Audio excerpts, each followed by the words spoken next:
La Commission européenne a dévoilé en novembre dernier un paquet législatif appelé Omnibus numérique. De quoi s'agit-il? On en parle tout de suite avec mon invité, Stéphanie Fulgok, associée chez Next Avocat. Stéphanie, bonjour.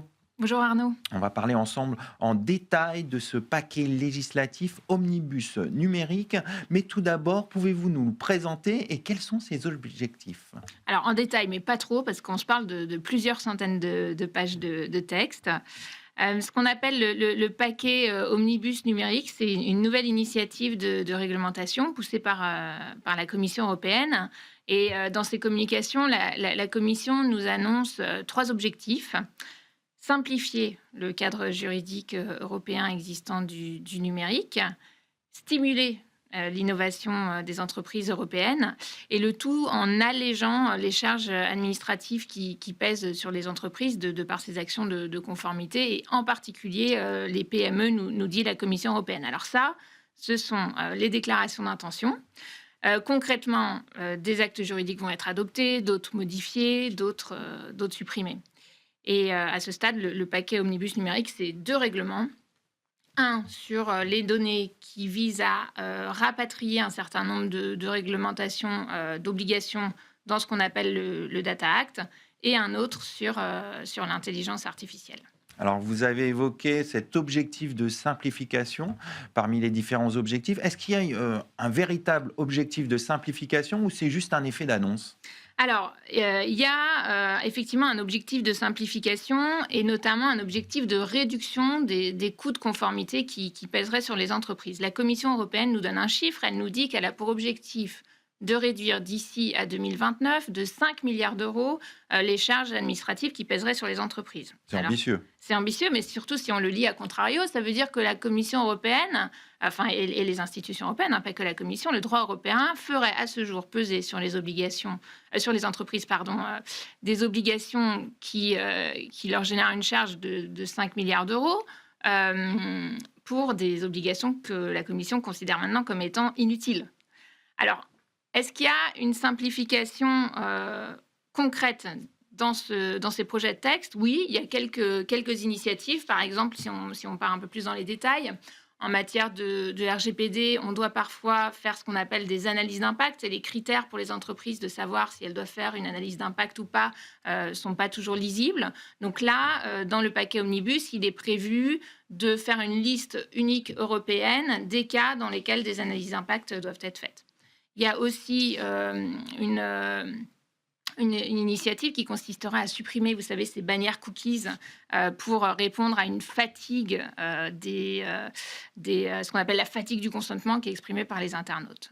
Donc ça, ce sont des initiatives effectivement de simplification, mais on ne se parle pas d'un choc de simplification. En tout cas, ce n'est D'accord. pas ce que nous, on identifie dans les textes à ce Et stade. si on regarde par exemple le Data Act, ça n'a pas pour objectif qu'il fusionne plusieurs textes. Est-ce que il n'a pas un objectif de simplification, lui? Alors oui, mais finalement, réunir dans un texte unique tout un tas d'obligations qui auparavant étaient dispatchées dans d'autres règlements, alors je vais pas, ou d'autres règlements ou directives, je ne vais pas vous les énumérer, mais il y en a eu beaucoup. Il y a eu une importante production de textes ces 5 et 10 dernières années.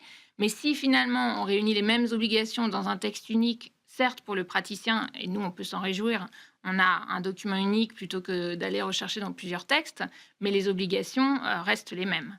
Ce qu'il faut, et là on en est au début de la proposition de ce texte, c'est à la fois effectivement aller rechercher cette simplification, mais surtout aller rechercher aussi l'efficacité des textes existants, parce que trop d'obligations qui finalement ne sont pas respectées et leur non-respect n'est pas sanctionné, ça nuit un peu à la confiance qu'on peut avoir dans le droit, ça génère une insécurité juridique sur le point de savoir s'il y a des obligations qu'on aurait manquées et qu'on devrait appliquer. Et aujourd'hui, il n'y a pas cette efficacité des textes?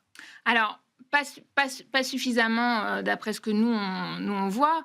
Le sujet est en réalité très politique. Là, la Commission européenne a voulu envoyer un message politique dans un contexte, vous savez, sur le numérique, tendu entre les États-Unis et L'Union l'Europe. européenne. Et donc, le message un petit peu de communication des institutions européennes a été de dire à nos partenaires américains, on va simplifier le droit. Mais d'un autre côté, et on peut se parler notamment du DSA qui n'est pas directement dans le périmètre de l'omnibus numérique. Le DSA, qui est ce texte qui a vocation à lutter contre la diffusion de contenus illicites en ligne, à ce jour, il n'est pas suffisamment respecté et ce non-respect n'est pas suffisamment sanctionné. Donc je pense que la confiance en le droit européen qui est recherchée va à la fois vers une simplification, moins de textes, mais meilleure application des textes existants. Alors, revenons sur l'omnibus numérique. Il prévoit aussi des ajustements en matière d'IA et de RGPD. Quels seraient les impacts concrets de ces ajustements? Il y en a plusieurs. Alors, c'est assez intéressant et amusant de se dire que finalement, un texte qui est à peine entré en vigueur, et même pas totalement entré en vigueur, le règlement sur l'intelligence artificielle est déjà modifié serait déjà modifié par ce paquet omnibus. Là, les recherches de simplification, elles sont de plusieurs ordres, à savoir décaler dans le temps l'entrée en vigueur de certaines exigences du règlement sur l'intelligence artificielle parce qu'on considère que les entreprises ne seront pas suffisamment prêtes pour mettre en place les actions de conformité qui sont requises par le texte actuel. Et faciliter également le traitement de données personnelles par les moteurs d'IA comme des données d'apprentissage. Ce point est regardé avec vigilance, effectivement. Pourquoi? Parce que est-ce qu'il y a besoin pour les institutions européennes de consacrer une forme de primauté à l'innovation technologique par rapport aux droits individuels des personnes dont les données sont traitées? Est-ce que finalement, c'est vraiment des contraintes juridiques, législatives, réglementaires qui seraient trop fortes, qui empêchent des champions en technologique, des entreprises de réussir à concurrencer les entreprises américaines ou chinoises? C'est pas certain. Alors pour finir, ce mouvement de dérégulation avec ces omnibus, il n'y en a pas que dans le numérique d'ailleurs, suscite un certain nombre d'inquiétudes parce qu'on craint une dérégulation. Vous comprenez ces inquiétudes et qu'est-ce qu'on peut attendre du calendrier qui est prévu en 2026? Eh ben, je comprends donc ces inquiétudes parce que justement, voilà, il faut trouver une balance, un équilibre toujours entre permettre aux entreprises de développer des nouvelles activités, mais tout en respectant les droits des individus.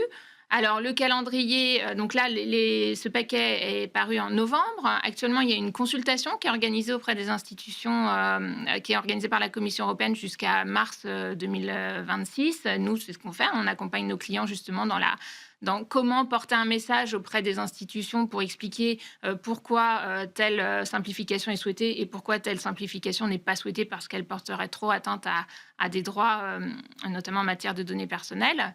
Et ensuite, il y a ce qu'on appelle un trilogue entre les institutions, donc le Conseil, le Parlement et la Commission européenne, avec un objectif annoncé d'adoption du texte pour fin 2026, voire début 2027, et des premières actions dès 2027. Donc tout ça peut être assez rapide. Donc application plutôt en 2027? Absolument.